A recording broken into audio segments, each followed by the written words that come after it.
अपने माँ बाप की इकलौती बेटी थी। उसके माँ बाप ने उसकी शादी बड़े ही धूमधाम से टुन्नू नाम के कबूतर से की थी। वो एक बहुत बड़ी कंपनी में मुलाजमत करता था। टुनटुनी अपने ससुराल में बहुत खुश थी कि अचानक एक दिन उसे खबर मिलती है कि टुन्नू की एक हादसे में मौत हो चुकी है। बहू, किसका फोन है? अरे कुछ तो बोल बहू। माँ जी, माँ जी सब खत्म हो गया, हम बर्बाद हो गए माँ जी। माँ जी, टुन्नू की तेज तूफान आने के कारण मौत हो गई। बहू, तुझे गलत जानकारी मिली है, कोई तुझसे मजाक कर रहा होगा। ला फोन मैं बात करती हूँ। गौरी अपनी बहू टुनटुनी के हाथ से फ़ोन ले लेती है। क्या बात है कालू, तूने बहू से क्या बोला है? जी, ये बात सच है, टुन्नू की मौत हो चुकी है। ये सुनकर गौरी रोने लगती है। इस तरह समय गुजरने लगता है। एक दिन गौरी से मिलने उसका भाई बबलू आता है। बहना, टुन्नू के बारे में सुनकर बहुत दुख हुआ। टुनटुनी बहू की अभी लंबी ज़िंदगी पड़ी हुई है। टुन्नू तो अब आ नहीं सकता। ऐसा कर, तू बहू की दूसरी शादी कर दे। चाहती तो मैं भी यही हूँ बबलू भैया, लेकिन मैं अभी क्या करूँ? टुनटुनी बहू तो तैयार ही नहीं हो रही है। मैं उससे शादी की बात करती हूँ, रोने लगती है। मैं क्या करूँ, समझ में कुछ भी नहीं आ रहा है। मामा जी टुनटुनी को समझाने कमरे में जाते हैं। कैसी है बेटा? अरे मामा जी, आप कब आए? मैं अभी अभी आया हूँ बेटा। मैं अभी आपके लिए फ्रूट कट कर कर लाती हूँ। मामा जी। बेटा तुम मेरे पास बैठो, मुझे तुमसे कुछ बातें करनी हैं। क्या बात है मामा जी? देख टुनटुनी, तेरी अभी बहुत लंबी ज़िंदगी है, तू मेरी बात मान, दूसरी शादी कर ले। अब टुन्नू तो वापस आ नहीं सकता। मामा जी, आप कैसी बातें कर रहे हैं? ऐसी बातें मत कीजिए। टुन्नू को मैं कभी भुला नहीं सकती। मैं दूसरी शादी नहीं करूँगी। लेकिन टुनटुनी, मैं तेरे भले के लिए कह रहा हूँ। तू तो जानती है ये दुनिया कैसी है। मामा जी, मैं दुनिया के बारे में नहीं जानती। मैं माँ जी के साथ ही अपना जीवन बिताना चाहती हूँ। टुन्नू ही उनका आखिरी सहारा थे, वो चला गया। अब मैं माँ जी का सहारा बनूंगी। अगर आप लोग चाहते हैं कि मैं खुश रहूं, तो आप लोग मेरा एडमिशन किसी कॉलेज में करा दीजिए। मैं आगे पढ़ना चाहती हूँ। ठीक है बहू, तू जैसा ठीक समझे। मैं तो तेरे भले के लिए ही कह रहा था। मैं अभी गौरी से कह देता हूँ, वो तेरा एडमिशन कल ही किसी कॉलेज में करा देगी। अब टुनटुनी कॉलेज जाने लगी। एक दिन वो नोट्स लेने के लिए अपनी सहेली के घर जाती है। वहाँ उसकी मुलाकात उसकी सहेली के भाई कल्लू से होती है। आप कौन हैं? आपको किससे काम है? मैं पिंकी के कॉलेज की फ्रेंड हूँ टुनटुनी। मैं नोट्स लेने आई हूँ। पिंकी तो अभी घर पर नहीं है, मैं उसे बता दूंगा। वैसे आपका नाम क्या है? मेरा नाम टुनटुनी है। जब पिंकी घर पर आती है तब उसका भाई कल्लू उससे कहता है, पिंकी, तुम्हारी सहेली टुनटुनी तुमसे नोट्स लेने आई थी। हाँ भैया, मैंने उसे घर पर बुलाया था ताकि तुम उसे देख लो और वो तुम्हें देख ले। बेचारी विधवा है और मैं उसे अपनी भाभी बनाना चाहती हूँ। कहो तुम्हारी क्या राय है? ठीक है पिंकी, मैं शादी करने के लिए तैयार हूँ। पिंकी अपने भाई कल्लू का रिश्ता लेकर टुनटुनी के घर जाती है। आंटी जी, मैं टुनटुनी को अपनी भाभी बनाना चाहती हूँ। मेरे माँ बाप तो बचपन में ही गुजर गए हैं, इसलिए मैं अपने भाई कल्लू का रिश्ता लेकर आई हूँ। बेटा, मैं भी यही चाहती हूँ, लेकिन टुनटुनी तो शादी के लिए तैयार ही नहीं है। मैं मनाती हूँ, आप हाँ कर दीजिए, मैं टुनटुनी को मना लूँगी। पिंकी टुनटुनी को कल्लू से शादी करने के लिए बहुत मनाती है। आखिरकार टुनटुनी शादी करने के लिए मान जाती है। एक दिन धूमधाम से टुनटुनी और कल्लू की शादी हो जाती है। टुनटुनी अपने ससुराल जाकर खुशी खुशी रहने लगती। दूर किसी जंगल में एक कौवा और चिड़िया रहते थे। उन दोनों ने अपने अपने घर तो अलग अलग पेड़ों पर बनाए लिए थे। चिड़िया तुम नदी से पानी पियो, तब तक मैं दाना ले आता हूँ। आप मेरे लिए दाना ले आना और मैं आपके लिए पानी ले आऊंगी। फिर चिड़िया नदी से पानी लेने चली जाती है। थोड़ी देर बाद कालू कौवे का मामा अपने भांजे से मिलने आ जाता है। कालू, घर तो बहुत अच्छा बना लिया तुमने। वो साथ वाले पेड़ पर किसका घर है? मामा जी, वो घर चिड़िया का है। हम दोनों ने आज ही अपने अपने घर बनाए हैं। मगर कालू, जिस पेड़ पर चिड़िया का घर है वो पेड़ तो आम का पेड़ है। उस पर मीठे मीठे आम लगेंगे और तुम्हारे पेड़ पर खट्टे लीमू लगेंगे, क्योंकि तुम्हारा पेड़ तो लीमू का पेड़ है।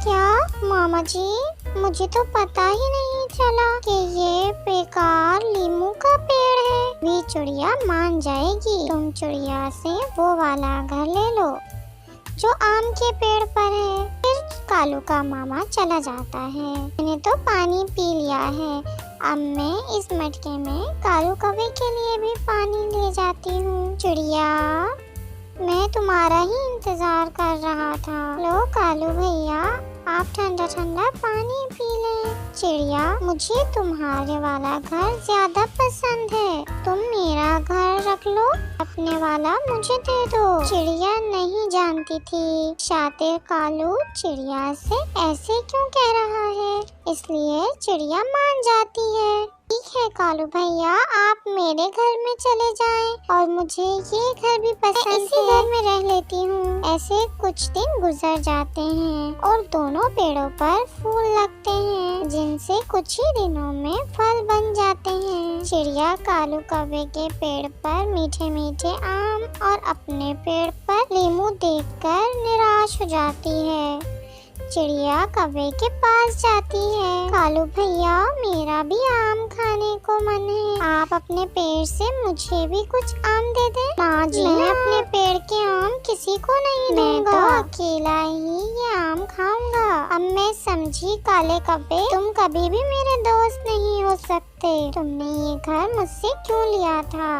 अगर तुम मुझे आम नहीं दोगे तो ऊपर वाला मुझे भी किसी न किसी तरह आम खाने को दे ही देगा। चिड़िया वहाँ से चली जाती है। बहुत दिन हो गए, हरियाली, कोई मीठा फल नहीं खाया। चलो आज कहीं से आम खाते हैं। जंगल के दूसरी ओर कल मैंने एक आम का पेड़ देखा था। चलो वहीं जाते हैं। तोता और तोती वहाँ से उड़ते हैं। वो कौवे के पेड़ पर जाकर बैठ जाते हैं और आम खाने लगते हैं। खिड़की से कौवा उन्हें देख घर से बाहर आता है। कौवे ने तो हाथ में एक डंडा उठा रखा था। रुको रुको, कौन हो तुम? भागो यहाँ से। कौवे, हम भी इसी जंगल के वासी हैं। आम खाने को मन कर रहा था, इसलिए आए हैं यहाँ। तुम्हारे बाप के नहीं है ये पेड़ और ये घर मेरा है। भागो यहाँ, वरना एक डंडा लगाऊंगा और पंख तोड़ दूंगा। तुम मुझे कैसे रोक सकते हो? छोड़ो मिठू जी, ऐसे पक्षियों से लड़ाई नहीं करते। तोता और तोती वहाँ से चले जाते हैं। चिड़िया उड़ती हुई इंसानों की बस्ती की तरफ निकल जाती है। वो किसान के घर में पेड़ पर बैठी हुई थी। जब किसान की पत्नी लीमू काट कर उसके रस से शिकंजी बना रही थी। अरे ये क्या, ये लीमू भी किसी काम के हैं। इनका रस तो बहुत खट्टा होता है। मैं अभी जाकर किसान की पत्नी से पूछती हूँ। चिड़िया किसान की पत्नी के पास जाती है। माँ जी, आप लीमू के रस से क्या बना रही हैं? चिड़िया, ये लीमू पानी है। गर्मी के मौसम में नींबू पानी पीने से शरीर की गर्मी हो जाती है और ये बहुत स्वादिष्ट होता है। अच्छा, मैं तो इसे बेकार का फल समझती थी। काले कौवे ने मुझसे धोखा किया।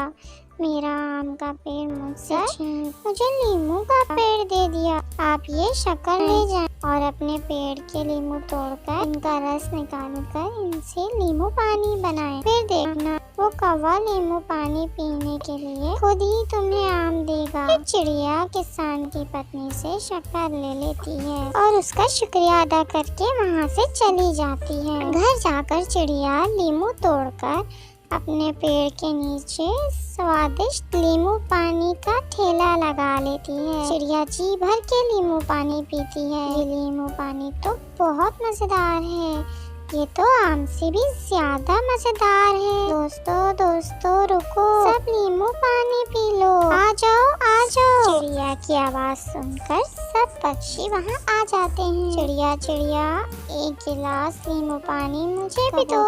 और दूसरे पक्षी स्वादिष्ट नींबू पानी पीकर बहुत खुश होते हैं। कौवा जो सो रहा था पक्षियों का शोर सुनकर उठ जाता है। वो घर से बाहर आता है। अरे ये क्या, ये चिड़िया पक्षियों को क्या पिला रही है? मैं भी जाकर देखता हूँ। चिड़िया, ये तुमने नींबू के रस से क्या बनाया है? तुम जाओ और अपने आम खाओ, हम क्यों बताएं तुम्हें ये क्या है? चिड़िया बहन, एक गिलास और देना। काले कौवे, ये नींबू पानी है। तुमने ये नींबू का पेड़ बेकार समझकर मुझे दिया था, मगर इस जंगल में कोई भी फल बेकार नहीं है। इतने में चाचा चमच बहुत सारे आम लेकर आ जाती है। दोस्तों, मैं आप सबके लिए आम लाया हूँ, बहुत प्यास लगी है, मुझे एक गिलास नींबू पानी का दो। चिड़िया चाचा चमचम को एक गिलास नींबू पानी देती है, जिसे पीता हुआ देखकर कालू कौवे के मुंह में पानी आ रहा था, मगर वो वहाँ से भाग जाता है क्योंकि उसे पता था कि चिड़िया तो उसे नींबू पानी देने वाली नहीं है। और सब पक्षी हंसने लग जाते हैं।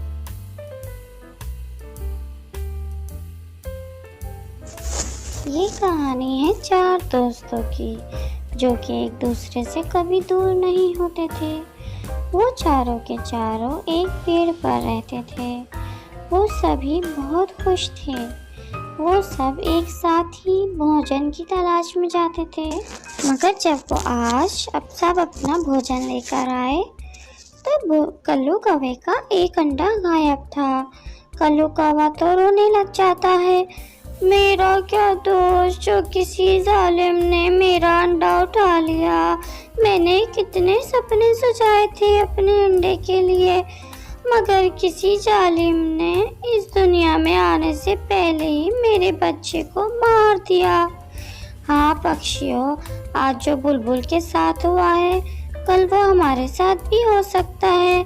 इससे पहले के समय हमारे पंखों से निकल जाए, हमें कुछ ना कुछ तो करना होगा।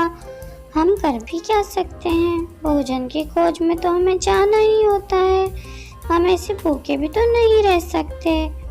मीनू मौसी तो अब बहुत बूढ़ी हो गई है। हम ऐसा करते हैं कि मीनू मौसी को अपने घोंसले में ले आते हैं। इस तरह से जब भी हम भोजन लेने जाएंगे तो वो हमारे घोंसलों की और हमारे अंडों की रखवाली कर लिया करेंगी। इस तरह से हमारे अंडे भी सुरक्षित रहेंगे। कबूतर की ये बात तो सबको बहुत अच्छी लगती है। फिर टुनटुनी चिड़िया मीनू मौसी के पास जाती है। मीनू मौसी जी, हम सब लोग बहुत परेशान हैं, आप कृपया करके हमारे साथ चलें, हमें आपकी मदद की ज़रूरत है। मैं एक बूढ़ी चिड़िया कैसे आप लोगों की मदद कर सकती हूँ?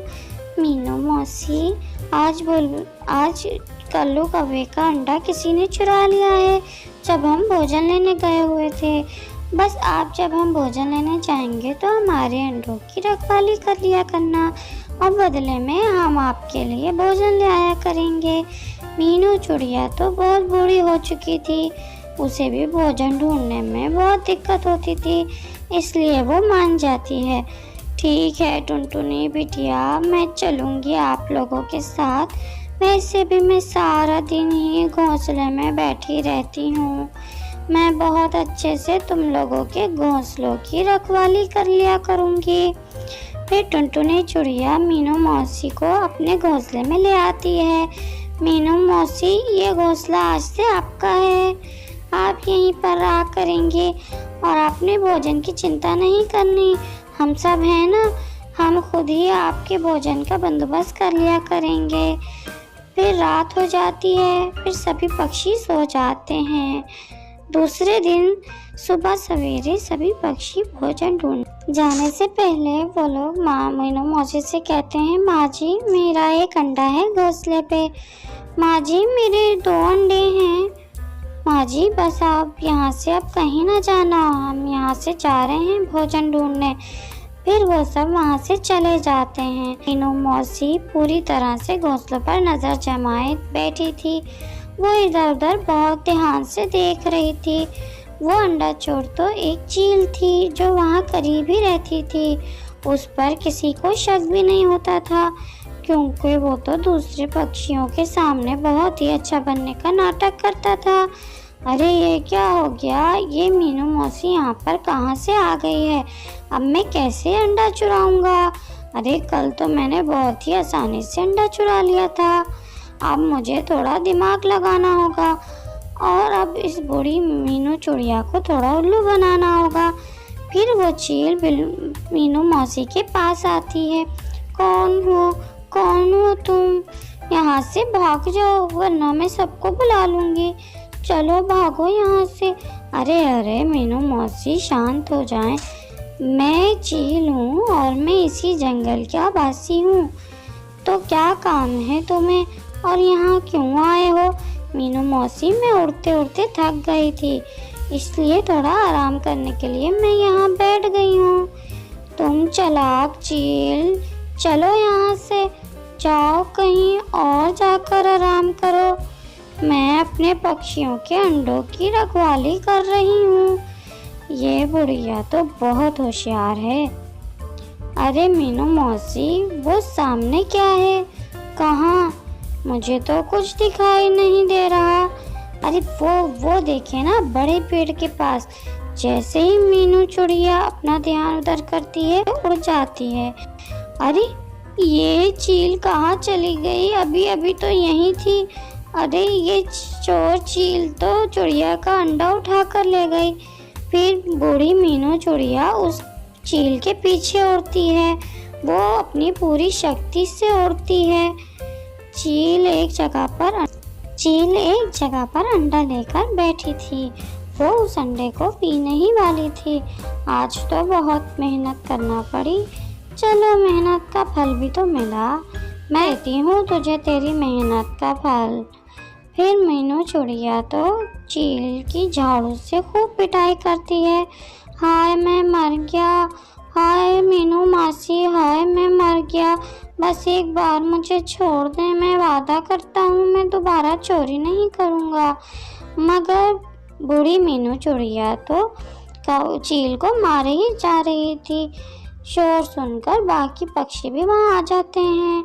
आज पहले ही दिन मैंने चोर पकड़ लिया, यही चील है चोर।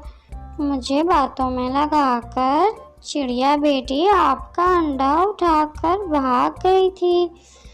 तो ये बात है, तुम हो अंडा चोर। अब तैयार हो जाओ पिटने के लिए, इससे पहले कि दूसरे पक्षी भी चील को मारते। चील तो वहाँ से भाग जाती है।